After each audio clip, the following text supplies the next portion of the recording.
नमस्कार मैत्रिणींनो, माझी बहीण लाडकी योजनेचे 3000 रुपये लवकरच आपल्या बँक खात्यात येणार आहे।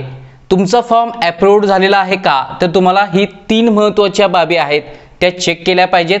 ते काम केलं पाहिजे तरच तुमच्या खात्यावरती पहिला आणि दुसरा हप्ता असे 3000 रुपये तुम्हाला मिळणार आहेत। पहिलं काम कोणतं, तुमचं जनधन खातं आहे का किंवा तुमचं कोणत्या बँकेत खातं आहे, तुम्ही ऑनलाइन फॉर्म भरताना ते सबमिट केलेला आहात ते बँक खातं सर्वात प्रथम तुमचं चालू आहे का। कारण बऱ्याचशा महिलांनी कमेंट केलेला आहे की सर मी जे ऑनलाइन फॉर्म भरते वेळी खाते क्रमांक टाकलेला आहे तो बंद आहे, आता काय करायचं। तुम्हाला सांगतो पहा, तुम्ही जे बँक खातं दिलेलं आहे ते बँक खातं आधी आधार कार्डशी लिंक आहे का ते चेक करावं लागेल। सर्वात प्रथम सांगतो, मागील व्हिडिओ बनवलेला आहे तो व्हिडिओ पाहावा लागेल। हा व्हिडिओ संपताच तुम्हाला एक लिंक देईल, त्यावरती क्लिक करून तुम्ही तो व्हिडिओ पाहू शकता। तुमच्या आधार थ्रू कोणतं बँक अकाउंट लिंक आहे ते लिंक असेल, ऍक्टिव्ह असेल तर काही करण्याची गरज नाही। पण तुम्ही जे अकाउंट नंबर दिलेला आहे, जनधन खातं असू द्या किंवा कोणतंही खातं असू द्या, ते बंद असेल तर तुर्तास लवकरात लवकर चालू करून घ्या। चालू करण्याची प्रोसेस म्हणजे तुम्हाला त्या बँकेत जावं लागेल, आधार कार्ड घेऊन, झेरॉक्स घेऊन, आणि तुमच्या आधार कार्ड लिंक नसेल तर ते लिंक करावं लागेल किंवा ते खातं बंद असेल तर ते तात्काळ सुरू करून घ्यावं लागेल। हे एक काम करावं लागेल। दुसरं महत्त्वाचं काम म्हणजे तुमचं बँक खाते क्रमांक आणि तुमचं आधार कार्ड हे एकमेकाशी लिंक आहे का। लिंक नसेल तर पैसे कसे येणार, तर मित्रो तुम्हाला सांगतो पहा, तुमच्या आधार कार्डला कोणती बँक लिंक आहे ते चेक करावं लागेल। त्यासाठी तो हा व्हिडिओ संपताच इथे लिंक येईल, तिथे प्ले करून पहाच। तुमचं जर तिथे कोणतंही बँक खातं लिंक नसेल तर तुम्हाला एखाद्या बँकेत जावं लागेल। तुम्ही जे ऍक्टिव्ह करणार आहात आधार कार्डशी बँक खातं म्हणजेच त्या बँकेत जावं लागेल, आधार कार्ड लिंक करावं लागेल, त्यानंतर तुमच्या बँक अकाउंटला आधार कार्ड लिंक होईल।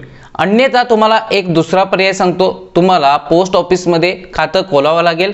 तिथे खातं खोलल्यानंतर ते NPCI ला लिंक होतं, त्याचबरोबर आधार कार्ड लिंक केलं जातं। त्यामुळे पोस्ट ऑफिस मध्ये जर तुमचं खातं असेल तर डायरेक्टली आधार कार्डला लिंक होऊ शकतं।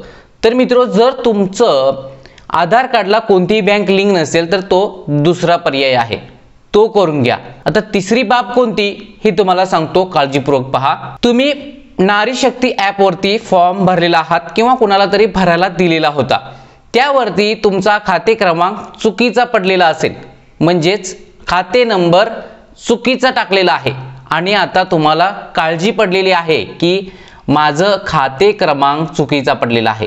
तर मित्रो, तुमच्यासाठी नवीन अपडेट आलेला आहे।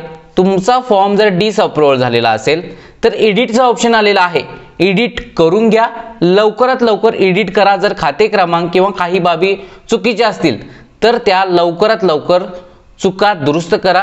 काहीही असू द्या, चुकीचं असेल, एडिट करण्याचा ऑप्शन आलेला असेल तर एडिट करून घ्या आणि फॉर्म सबमिट करा, त्यानंतर तुम्हाला अप्रूव्हल भेटून जाईल। आता तुम्हाला महत्त्वाच्या ह्या 3 बाबी आहेत।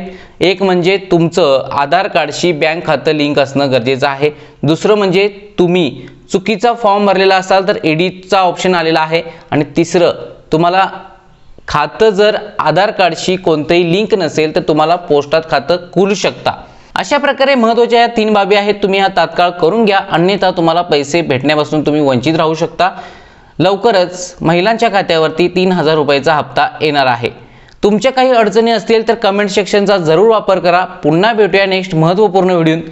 तुमचा आधार कार्डला कोणती बँक अकाउंट लिंक आहे हे पाहण्यासाठी इथे टच करा, हा व्हिडिओ पहा आणि त्याप्रमाणे तुमचं खातं लिंक आहे का ते चेक करा। धन्यवाद।